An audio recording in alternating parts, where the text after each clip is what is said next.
Baiklah teman-teman, kita lanjutkan ke faktor yang ketujuh, yaitu kekentalan dan takaran oli mesin. Pada praktiknya, oli mesin yang dengan tingkat kekentalan rendah alias encer lebih mudah dipompa dan disirkulasikan daripada oli dengan tingkat kekentalan yang tinggi alias oli kental. Perlu teman-teman ketahui bahwa pompa oli mesin pada umumnya bekerja berdasarkan putaran mesin dari crankshaft maupun camshaft ya. Namun ada pula yang diputar oleh timing bell. Artinya pompa oli mesin ini bukanlah pompa yang bekerja secara sendiri, tapi dia bisa berputar dan memompa berkat adanya saluran tenaga dari crankshaft maupun camshaft mesin itu sendiri, atau dari timing bell, tergantung dari konstruksi mesin itu sendiri bagaimana mereka menempat aturkan pompa oli mesinnya. Oh ya teman-teman, saat mesin sedang idle alias langsam ya, putaran oli mobil tetap bekerja meskipun tekanan olinya itu cenderung rendah.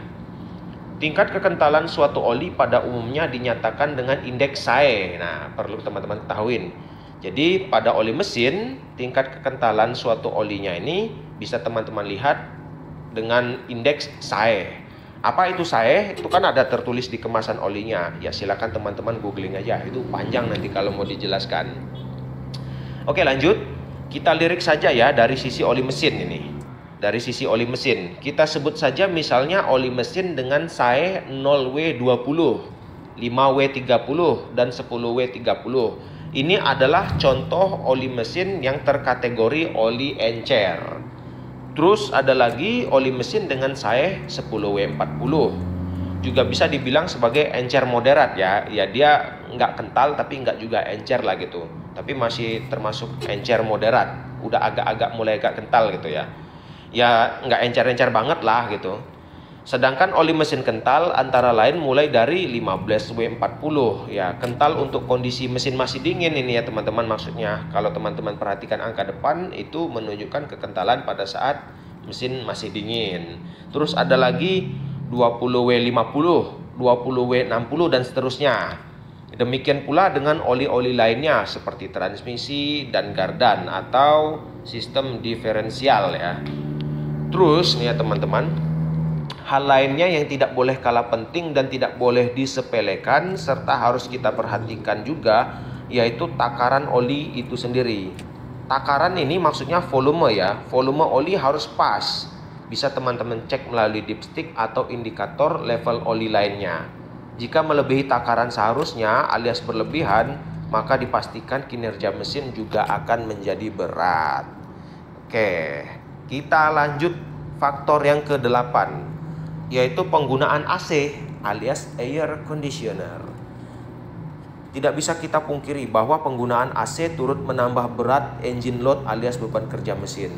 Sebab semakin berat engine load, maka mesin akan mengonsumsi lebih banyak BBM.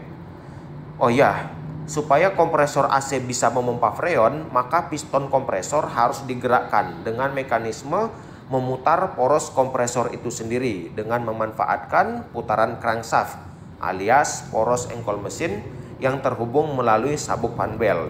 Nah, mekanisme bisa mutar atau enggaknya ini pada kompresor itu kan terdapat magnetic clutch ya teman-teman.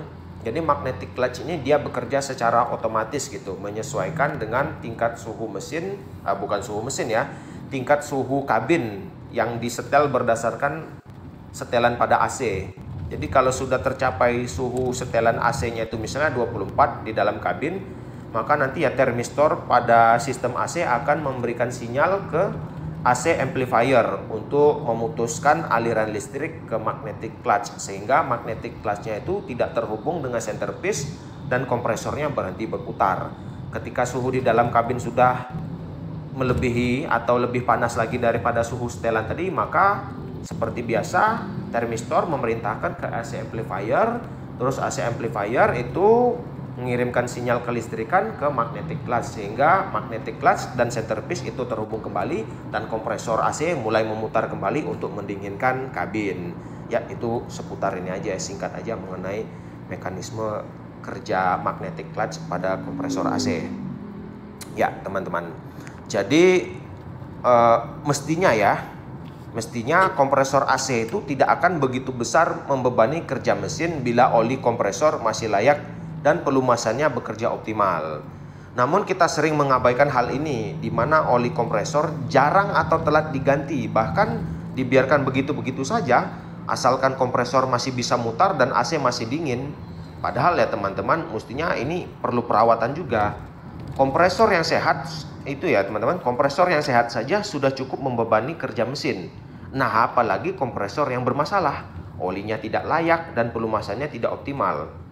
Mau pakai AC atau tidak, ya itu sesuaikan sajalah dengan situasi dan kondisi yang ada. Bahkan mungkin ada tipikal orang tuh yang memang nggak suka pakai AC, yaitu bebas aja lah, sah-sah aja gitu.